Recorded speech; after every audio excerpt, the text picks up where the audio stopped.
Hello， 大家好，这里是祥瑞。今天我们来聊聊曼德拉效应。当我们外出的时候，会发现看到一些品牌 logo， 你以为他们改了名字设计，但你如果认真的去查他们的历史，这些 logo 名字却从来都没有改变过，意味着你很清楚记得的事情，但竟然没有存在过。最重要的一点呢，你会以为你自己真的没记性，其实很多人跟你都是一样的。说到曼德拉效应呢，有一种现象跟曼德拉效应很像，就是既视感 （déjà vu）。déjà vu 呢是在人的清醒的状态下，然后第一次见到的事物或人，有一种似曾相识的感觉，好像在哪里有见过这个人，或者是来到了某一个场景，明明是第一次见面啊，却有着很熟悉的感觉。上辈子是朋友，但是实际上做了些什么事情，我们也很难用言语去表达那种熟悉的感觉。Déjà vu 呢，通常是在形容个体而用到的词汇，而非群体。那么，我们再来讲讲记忆。记忆是怎么构成的呢？用比较专业的术语来讲的话，就是编码、储存、检索。发生一件事情，记得一件事情，回想一件事情，我们统称记忆。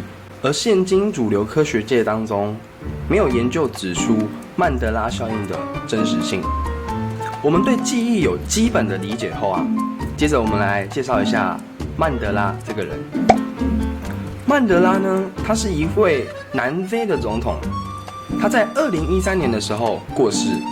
但是这个新闻消息啊，一放出来之后啊 ，FB 就说了，曼德拉他不是在1980年在监狱中已经过世了吗？怎么现在又过世一遍了？而提出这个曼德拉效应的 FB 就在网上发布这个资讯，而很多网友都统称跟他说，没错，我们也有一样的记忆。他不是已经在监狱中过世了吗？怎么又过世了一遍？曼德拉效应就是有这种想法的人，不单单是一个人记错了，而是很多人都记错了。这个就很有意思了。为什么大家会一起出现一样的错误记忆呢？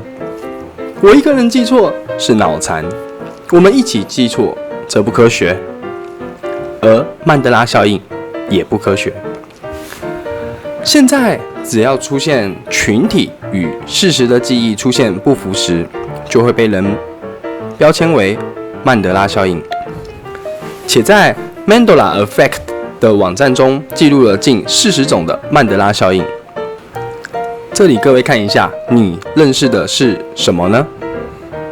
究竟是集体记忆错误，还是历史被改写了呢？当你在怀疑自己的同时，去上网找些资料，或与身边的朋友聊聊，就会发现曼德拉效应。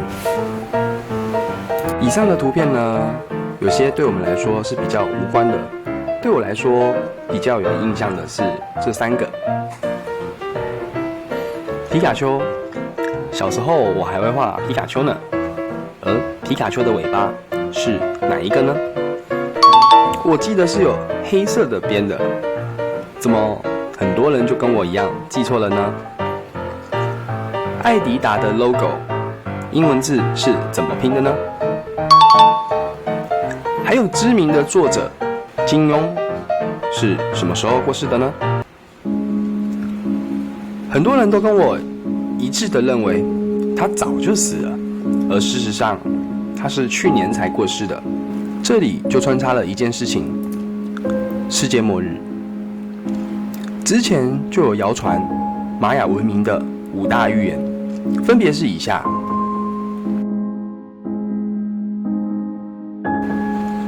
这里各位可以自己暂停去看一下，其中有一个没有实现。在西元2012年时，地球毁灭，灾难性的变化，世界末日。而现今我们仍然活得好好的。这里就想问各位，2012年12月21日当天你在做什么呢？想一想，在下方留言跟大家讨论吧。究竟那一天发生了什么事情？其实什么都没有发生。事实证明，玛雅预言不准。但把玛雅预言的世界末日以及曼德拉效应发生的时间点放在一起做一个比对，哎呦，这时候就会发生一件很有趣的事情。曼德拉于2013年过世，而玛雅预言为2012年世界末日，其当中只差了1年。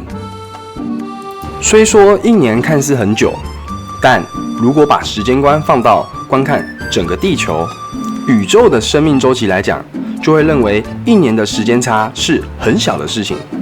而刚刚提到有趣的事是什么呢？以上很多曼德拉效应几乎都是在2013年以前的时间点发生的，无论是皮卡丘、米老鼠，甚至是金庸，这些人物都是诞生在2013年以前的。此时也让我猜测了一个想法。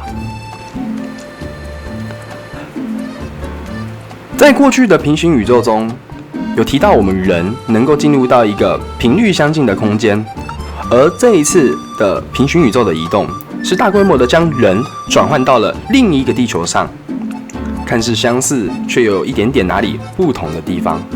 曼德拉效应最麻烦的地方在于，它无法用科学去证明此效应，而是要自圆其说，怎么说都行。而听起来的感觉就有点像是在编故事。以上就是关于曼德拉效应的解说。你也有发生过曼德拉效应吗？在下方留言让我们知道吧。我是祥瑞，我们下次再见。